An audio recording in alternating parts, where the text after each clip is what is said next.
Hello everyone, hope you're doing well. It's been a while since I made videos. I had few ideas in my mind, but I couldn't get to it because of your first personal stuff and then work and other things. But anyway, they can't stop me forever, and here we are today. And let's see what we'll make of this session. So let's get started. In today's session, I want to discuss about reversal chart patterns. When I say reversal chart patterns, it's mainly a double tap, triple tap, cup and handle, and head and shoulders, and their bullish and bearish counterparts. Right. So I also made recently made an indicator which is called recursive reversal chart patterns, and you can see that here. I've already applied it here, but we'll get to it once we get to the concepts first. So what this indicator do is, again, it will scan for these patterns and then plot them on the chart, and also provide some more information with respect to the patterns and all these things. Right. So these are built using this is the main page of the indicator, new indicator created. It belongs to Zigzag and pattern ecosystem. So Zigzag and pattern ecosystem is, again, fully open source library, set of libraries and indicators. So for any pattern related things, the first thing which we need is Zigzag. Zigzag is a basic building block for any pattern related algorithms. So you need to learn Zigzag, how to define a zigzag, before getting to define a pattern, right? So this ecosystem of components, what it does is it defines lots of libraries and indicators, which are very much reusable. Like, the libraries are in general reusable, but it also makes use of new Pine constructs like types, user-defined types and methods, which makes it more easier for coders to reuse them. So I can go through all these libraries. I've defined them, like, also mark them one, two, three, four for some of them and all. They're mainly drawing types, drawing methods, zigzag types, and zigzag methods. These are the four main ones. And then for individual indicator, for example, pitchfork types and pitchfork methods created, which is used in recursive, pitchfork, auto pitchfork indicator. Right. Similarly, Zigzag just uses the zigzag and drawing libraries. And I created a new one recently for recursive chart patterns, which is again used in recursive chart patterns indicator. Right. So that's about the set of libraries and indicators. Let's come back to this concept of reversal chart patterns. So the rules are pretty clear, right? So for double bottom, the price starts from a higher the swing starts from, like, it starts from a swing which is probably a lower low swing, and followed by lower high, and then another lower swing low, which is almost equal to previous swing.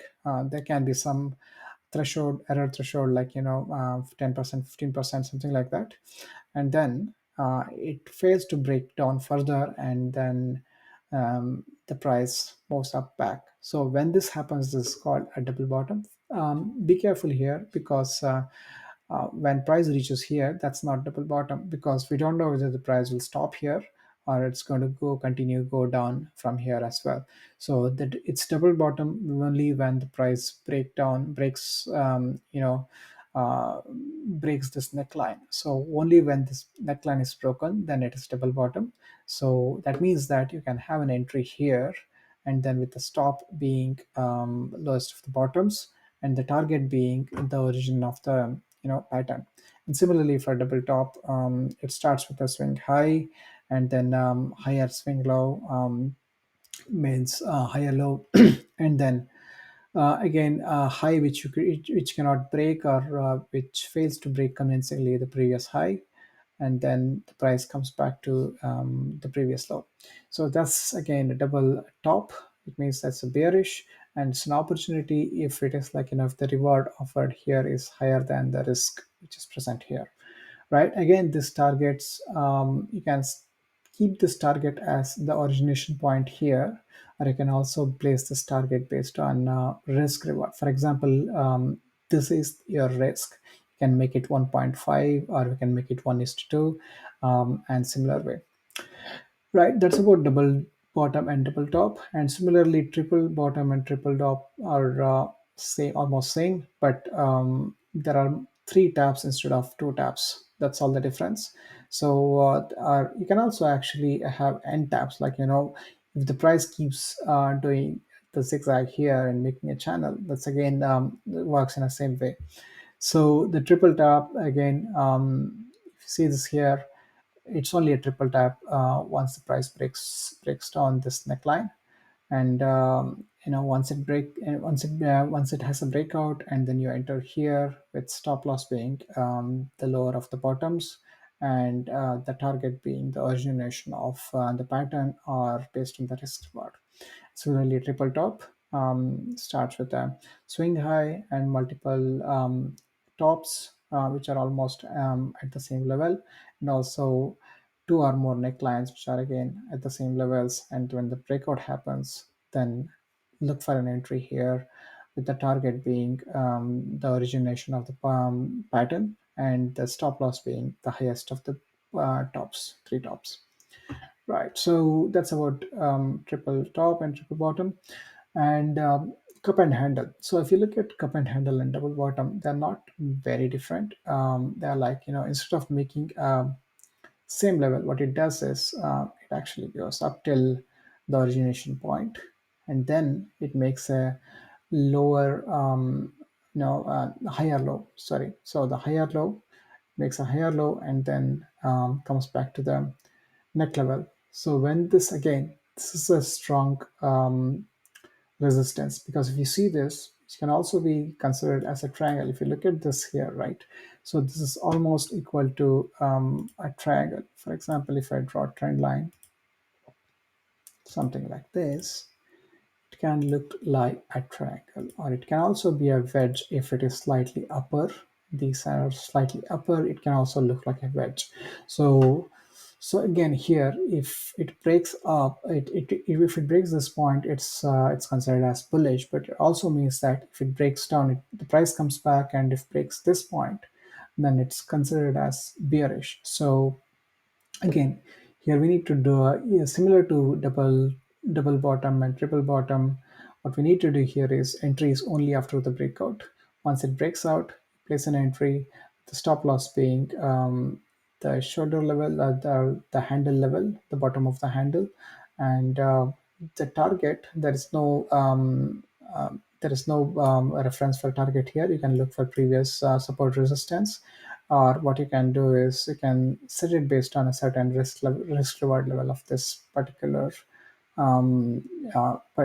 pattern, right? This is the risk. You can set it as 1.5. Right now it's set as 1.5 here, right? So that's about cup and handle. And similarly, inverted cup and handle, it will work in the same way. So it will make a multiple lows at the same level, but the high keeps reducing. So the two highs which kept reducing, and then once this breaks out of this point, that's considered as bearish, and you can actually make an entry here with the stop loss at the top of the handle, and then you can set targets based on your desired risk reward levels.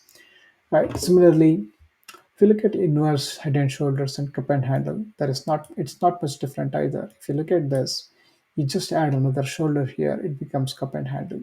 So this is kind of an extension version. So similarly, how we see this, right? Double bottom, you add another tab, which will become a triple bottom. And similarly, for cup and handle, you add another shoulder, it will become head and shoulder, inverse head and shoulders. So the rules for trading here also applies the same. So when it breaks out, again, if you see this, right, there are multiple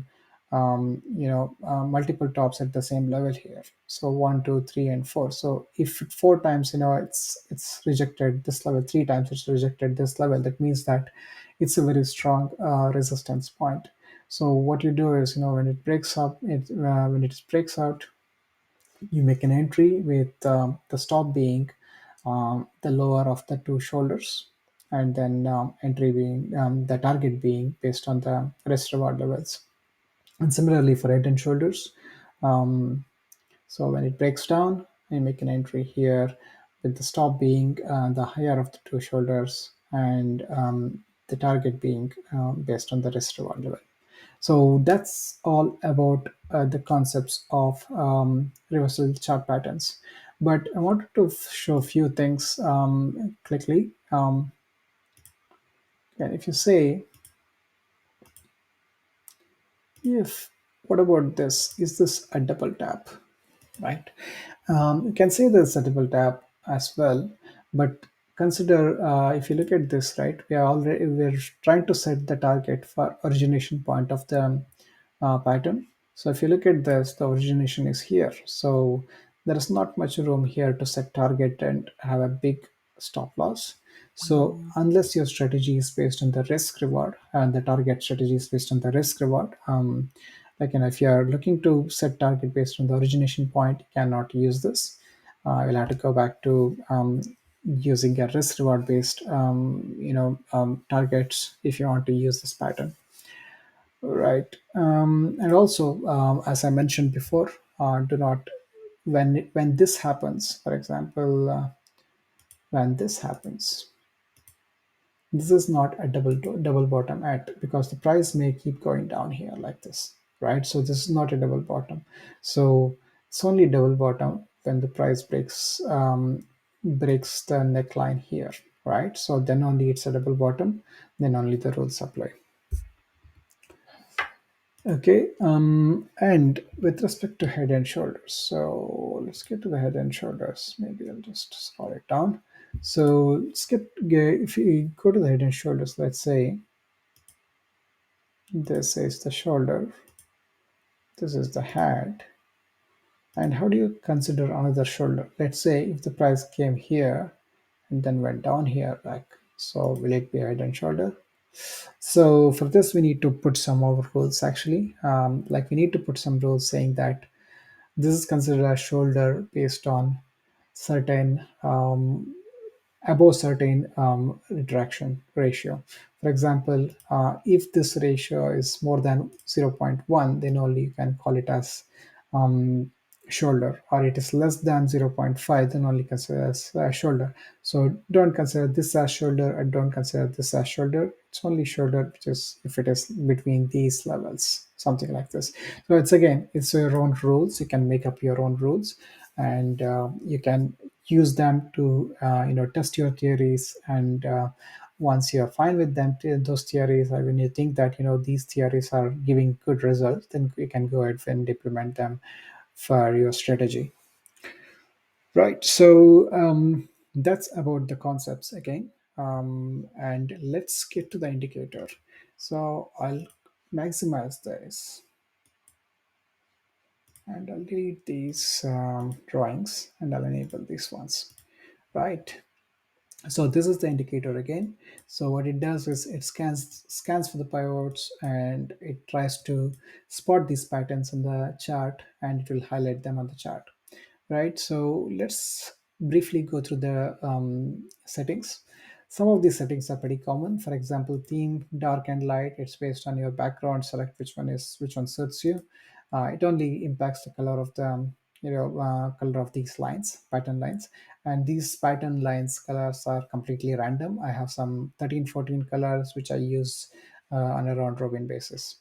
Right. So, and Zigzag, as mentioned before, Zigzag is building block for any pattern recognition. So you control the length of pattern or size of pattern by using the length of zigzag and also the depth of zigzag. So depth of zigzag means how many patterns, how many pivots to consider for the initial level zero zigzag. So if you increase this much higher, if you increase this, you can actually increase it to 100 and 150 and all, but it may create a timeout because this algorithm or this indicator is pretty heavy, so it can cause timeout and cause runtime error and all these things. So it's better to keep it this level, and if you face any issues with timeouts and all, reduce it further to 25 or much lower value. Right. So that's about the zigzag and patterns. Again, as I mentioned before, double tap, triple tap, cup and handle, and head and shoulders. I've enabled only two here because enabling all of them will make it a bit messy on the chart. So it's always good to have one pattern on the chart, and limit your number of patterns to one or two in the chart.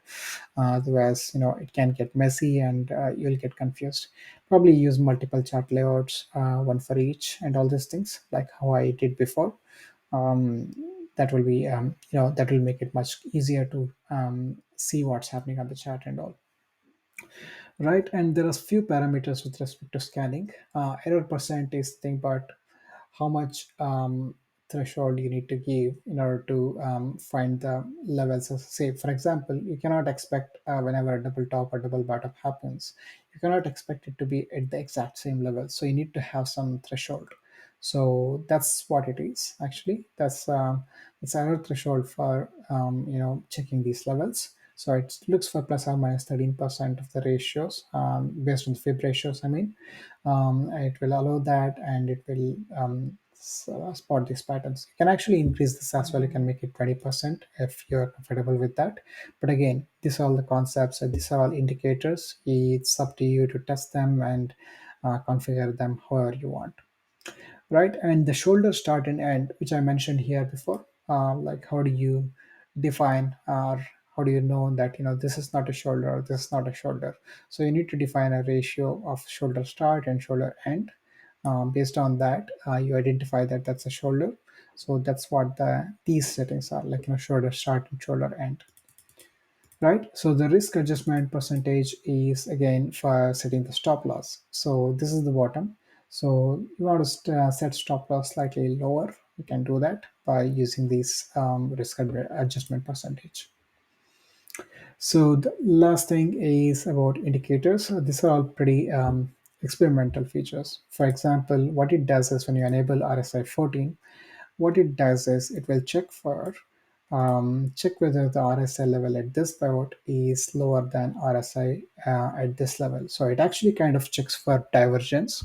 So and if that is the case, and if the RSI at this level is higher than this level, then only it will show that pattern. So this again, as just experimental at this point of time, I haven't done much backtesting on this, but you can use them to test your own theories and test your own methods. So I've also added an option for external indicator. So if you don't want to use RSI, MFI, or OPV, what you can also do is you can use your own custom indicator. And when you add your indicator, for example, if you add, for example, TSI, let's add TSI here, index. And if you go back to this, and if you look for TSI, True Strength Index, you can also add this one, right? So add an external indicator and check this one. Just add. So it will recalculate based on that. It's giving an error. I'll have to check that why that's happening. But usually, it's any indicator you can actually add it to your as an external source for this one. So I'll disable this again. I'll have to test this. I'll come back on that one. Right, and that's all about the indicator as well. And hope you learned a bit about the patterns, reversal chart patterns, and how to trade them and how to use these indicators. And also, if you're a developer, feel free to use and enhance any of the libraries which I've defined here. So they're all open source. And they're all, like, consider them highly reusable as well, because you can just create a zigzag by just calling a method. So that's it. Thanks very much for listening. Hope you enjoyed the session. Bye.